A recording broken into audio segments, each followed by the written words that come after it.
스가랴 5장 여섯째 환상 날아가는 책. 다시 고개를 들어보니 놀랍게도 날개를 단 책이 보였다. 날아가는 책이었다. 전령 천사가 내게 말했다. 지금은 무엇이 보이느냐? 내가 말했다. 날아가는 거대한 책 한 권이 보입니다. 길이가 9미터, 너비가 4.5미터나 됩니다. 그가 내게 말했다. 이 책은 온 세상 모든 도둑과 거짓말쟁이들에게 내려지는 판결이다.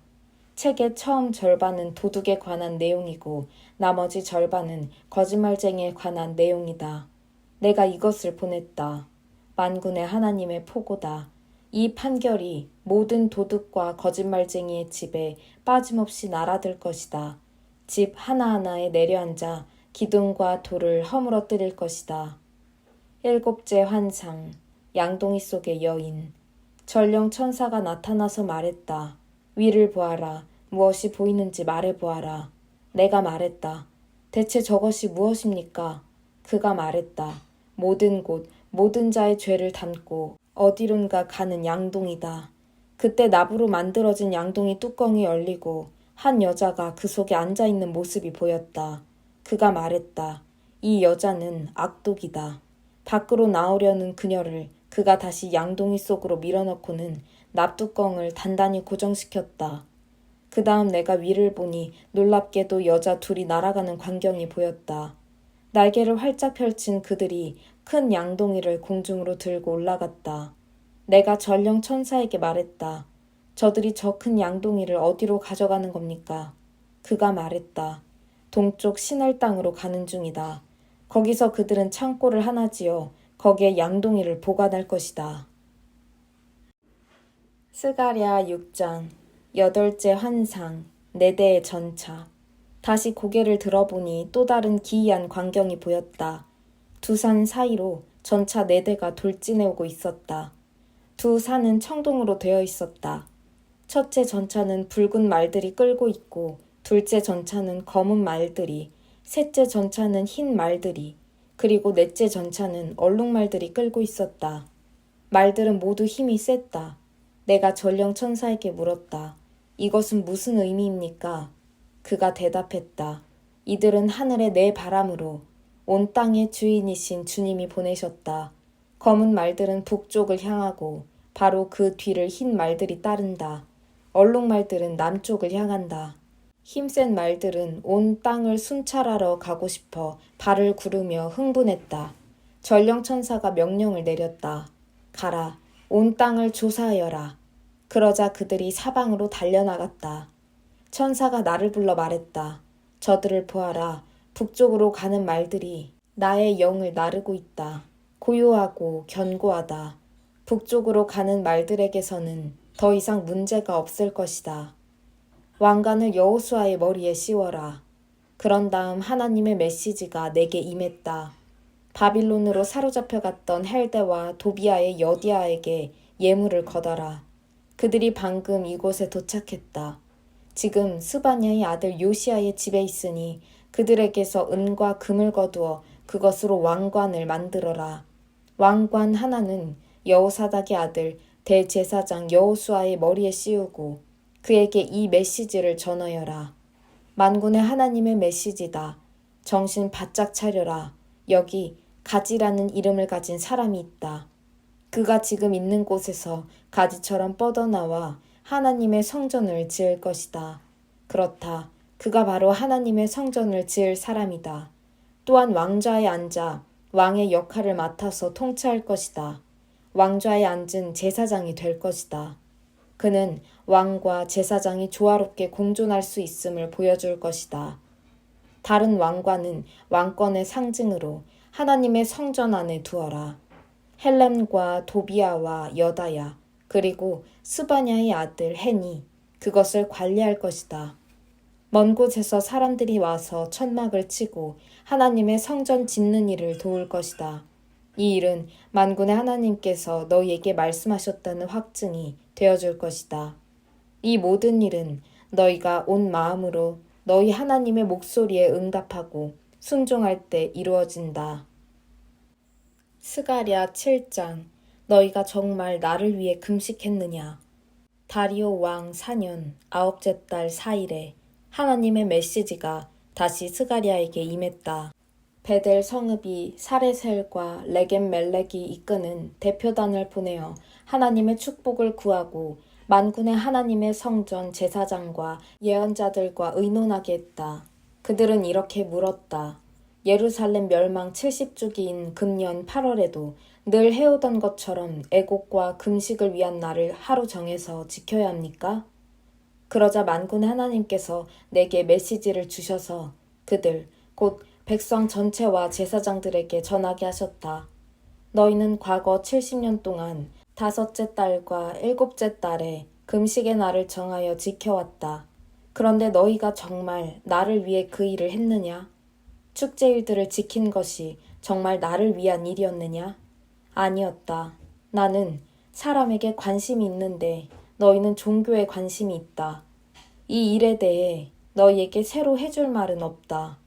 예루살렘이 사람들로 북적이는 번창한 도성이었을 때, 그 주변에 있던 네겝과 수블라까지 사람들로 가득했을 때, 이미 예언자들이 내 메시지를 전하지 않았느냐? 이는 하나님께서 스가랴에게 주신 메시지다. 그렇다. 지금도 메시지는 동일하다. 만군의 하나님이 그때도 말했고 지금도 말한다. 서로 정의롭게 대하여라. 너희 이웃을 사랑하여라. 서로 자비를 베풀어라. 과부들, 고아들, 나그네들, 가난한 이들을 착취하지 마라. 서로 음모와 계략을 꾸미지 마라. 그것은 악이다. 그러나 어떠했느냐? 너희 조상들이 그 말씀을 들었느냐? 그렇지 않다. 그들은 이를 악물고 반항했다. 귀를 닫았다. 그들은 하나님의 계시에 마음을 굳게 닫았고 이전 예언자들이 만군의 하나님의 명령을 받아 전했던 성령 충만한 설교에 대해 마음을 굳게 닫았다. 그래서 하나님께서 노하셨다. 정말로 노하셨다. 그분이 그들에게 명확히 전하신 말씀을 그들은 한마디도 듣지 않았다. 이는 만군의 하나님의 말씀이다. 그들이 내 말을 듣지 않는다면 나도 그들의 말을 듣지 않겠다. 내가 그들을 사방으로 흩어버렸다. 그들은 나그네 신세가 되어 타지를 떠돌았다. 약속의 땅은 잡초와 깡통과 엉겅퀴만 무성한 공터가 되었다. 생명의 흔적조차 찾을 수 없었다. 그들은 꿈의 땅을 황무지로 바꾸어 놓았다. 스가랴 8장. 내가 예루살렘으로 돌아왔다. 만군의 하나님께서 이 메시지를 주셨다. 만군의 하나님의 메시지다. 시온을 향한 내 마음이 뜨겁다. 시온을 생각하면 분노가 치민다. 그것은 내 문제이기 때문이다. 하나님의 메시지다. 내가 시온으로 돌아왔다. 내가 예루살렘으로 다시 돌아왔다. 예루살렘은 이제 새 이름으로 불리리라. 진리의 도성, 만군의 하나님의 산, 거룩한 산으로 불리리라. 만군의 하나님의 메시지다. 노인들이 예루살렘에 돌아와서 거리에 벤치에 앉아 이야기꽃을 피우고 지팡이를 짚고 안전하게 나들이 할 것이다. 노인들이 살기 좋은 도성이 될 것이다. 도성의 광장은 웃고 떠들며 뛰노는 아이들로 가득할 것이다. 아이들이 자라기 좋은 도성이 될 것이다. 만군의 하나님의 메시지다. 고향으로 돌아오는 일과 소수의 생존자들이 하나님의 성전을 재건하는 일이 너무나 큰 일로 여겨지느냐? 그러나 내게 너무 큰 일이 있겠느냐? 그렇지 않다. 일의 성사를 결정하는 이는 나다. 만군의 하나님의 메시지다. 내가 동쪽 나라와 서쪽 나라에서 내 백성을 걷어들일 것이다. 그들을 다시 예루살렘으로 데려올 것이다. 그들은 내 백성이 되고 나는 그들의 하나님이 될 것이다. 내가 그들 곁을 지키고 옳은 길로 인도할 것이다. 만군의 하나님의 메시지다. 내가 예언자들을 통해 하는 말에 귀 기울이는 너희여. 이 말의 의미를 분명히 알고 굳게 붙들어라. 만군의 하나님의 성전이 다시 세워졌다. 성전이 재건되는 중이다. 우리는 어려운 시기를 지났다. 전에 너희는 쥐꼬리만한 돈을 벌기 위해 일했고 그것도 운이 좋아야 손에 쥘 수 있었다. 거리가 위험해 늘 경계하며 다녀야 했다.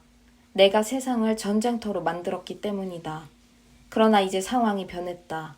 이제 나는 살아남은 자들 편에 설 것이다. 파종과 수확이 다시 시작되고 포도나무들이 포도 열매를 맺을 것이다.